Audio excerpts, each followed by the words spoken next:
كذبت ثمود بطغواها إذ انبعث أشقاها فقال لهم رسول الله ناقة الله وسقياها فكذبوه فعقروها فدمدم عليهم ربهم بذنبهم فسواها ولا يخاف عقباها۔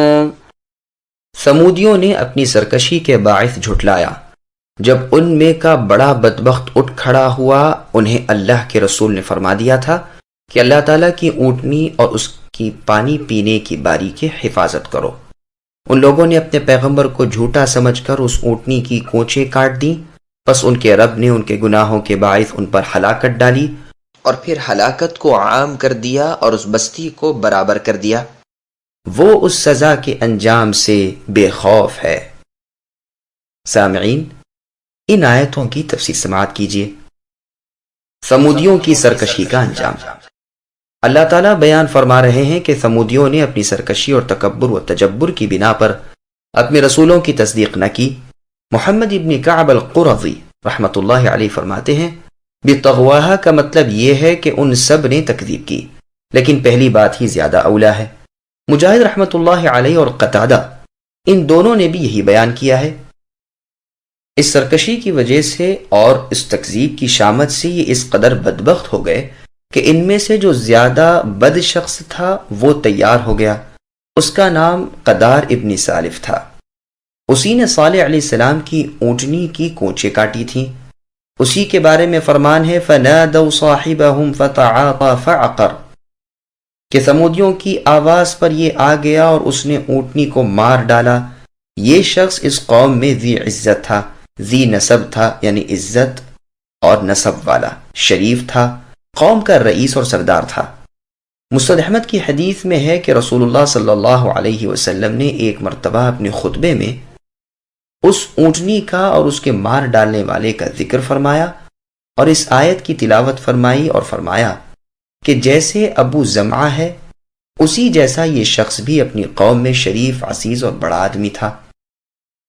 امام بخاری رحمۃ اللہ علیہ بھی اسے تفسیر میں اور امام مسلم جہنم کی صفت میں لائے ہیں، اور سنن ترمذی، سنن نسائی میں بھی یہ روایت تفسیر میں ہے۔ اللہ تعالیٰ کے رسول صالح علیہ السلام نے اپنی قوم سے فرما دیا تھا کہ اے قوم، اللہ تعالیٰ کی اونٹنی کو برائی پہنچانے سے ڈرو، اس کے پانی پینے کے مقرر دن میں ظلم کر کے اسے پانی سے نہ روکو، تمہاری اور اس کی باریاں بندھی ہوئی ہیں۔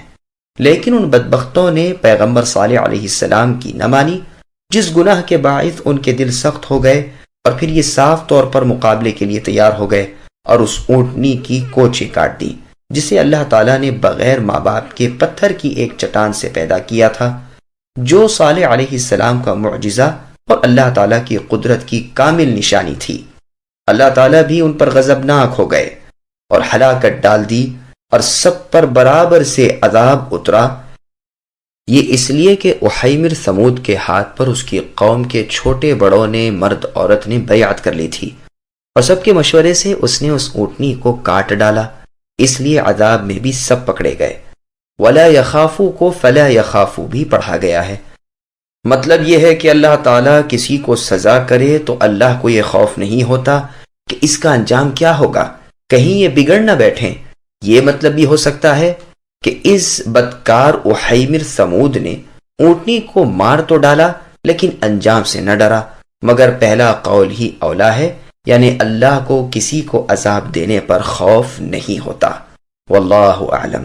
سامعین، الحمدللہ سورۃ الشمس کی تفسیر مکمل ہوئی۔